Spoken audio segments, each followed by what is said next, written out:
রাইসা আর আরিয়ান শেষবারের মতো দেখা করে সিঙ্গাপুরে উড়াল দেওয়ার পর এই বাড়িটা যেন আমার কাছে এক জীবন্ত কবরস্থান হয়ে উঠল। তবে এই প্রথম এই ঘরের একাকিত্ব আমাকে একটু ছুতে পারলো না। আমার দিন কাটছিল এক বুক প্রতীক্ষা আর পরম শান্তির দিন গোনার মধ্যে দিয়ে। রাইসা সিঙ্গাপুরে পৌঁছানোর পর থেকে প্রতিদিন নিয়ম করে আমাকে ভিডিও কল দিত। ওখানকার জগজগে আকাশ, আরিয়ানের পরিপাটি রাজপ্রাসাদের মতো বাড়ি আর ওর শ্বশুর শাশুড়ির রাজকীয় আদর যত্ন ও আমাকে ক্যামেরায় ঘুরিয়ে ঘুরিয়ে দেখাতো। মাত্র কয়েকটা দিনের মধ্যেই আমার মলিন রাইসা যেন সত্যি সত্যি আসমানের এক ডানাকাটা পরি হয়ে উঠেছে। ওর চোখে সেই দীপ্ত আর মুখের চিলতে হাসি দেখলে আমার এত বছরের সব পুঞ্জীভূত কষ্ট কর্পূরের মতো উড়ে যেত। ও বলতো, আম্মু, আরিয়ান আর আব্বু আম্মু সারাক্ষণ তোমার কথা বলে, ওনারা তোমার আসার অপেক্ষায় দিন গুনছে, তুমি সব গুছিয়ে রেখো। এদিকে এই বাড়িতে পারভেজ আর শায়লার জীবনটা যেন এক চরম হীনমন্যতার নরকে রূপ নিয়েছিল।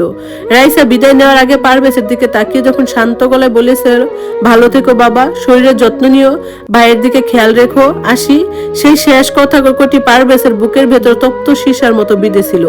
ওভাবে অবহেলা করা মেয়েটা যাওয়ার বেলাতেও যে এত বড় মনের পরিচয় দিয়ে গেল তা পারভেজ আর শায়লা নিতে পারছিল না। যে মেয়েকে 1 লিটার দুধের জন্য তাড়িয়ে দেওয়া হয়েছিল সে আজ সিঙ্গাপুরের রাজরানী। এই সত্যটা শায়লার রূপ আর পারভেজের বংশের অহংকারকে এক নিমেষে ধূলিসাৎ করে দিয়েছিল।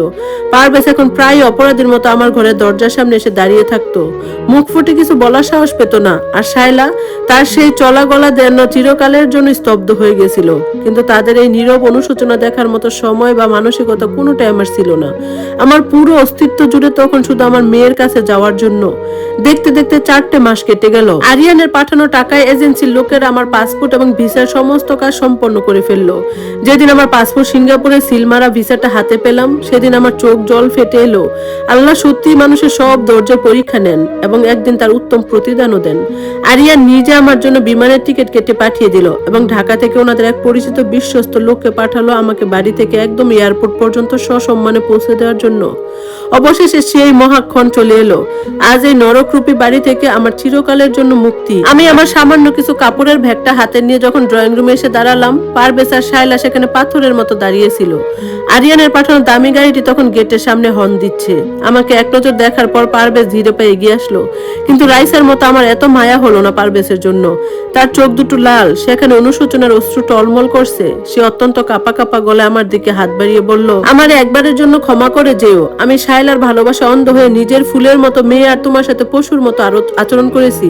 আমি পারভেজের দিকে তাকালাম। আমার চোখে আজ কোনো রাগ নেই, কোনো ক্ষোভ নেই, আছে শুধু এক মহা সমুদ্রের মতো উদাসীনতা। আমি ওর বাড়িয়ে দেওয়া হাতের দিকে না তাকিয়ে অত্যন্ত শান্ত কিন্তু ধীর গলায় বললাম, যেদিন 1 লিটার দুধ আর একটু চিনির জন্য আমার 6 বছরের মেয়েটা ক্ষুধার্ত পেটে শাড়ির আঁচল কামড়ে কেঁদেছিল আর আপনি নতুন বউ নিয়ে সিনেমা দেখতে গিয়েছিলেন, আমার সব রাগ, অভিমান আর অধিকার সেদিন এই ঘর থেকে চিরতরে বিদায় নিয়েছে।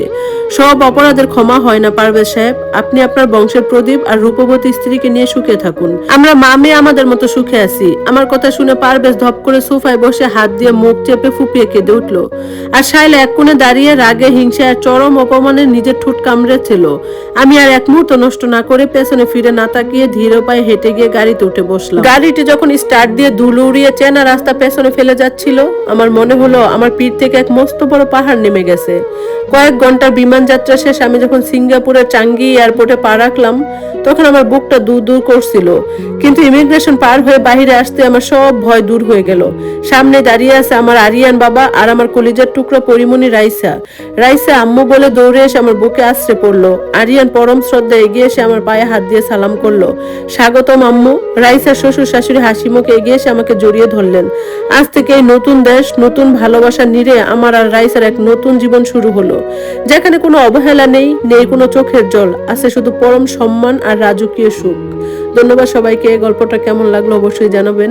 আর এরকম সুন্দর সুন্দর গল্প শুনতে সাথেই থাকবেন। আজকের মতো আল্লাহ হাফেজ।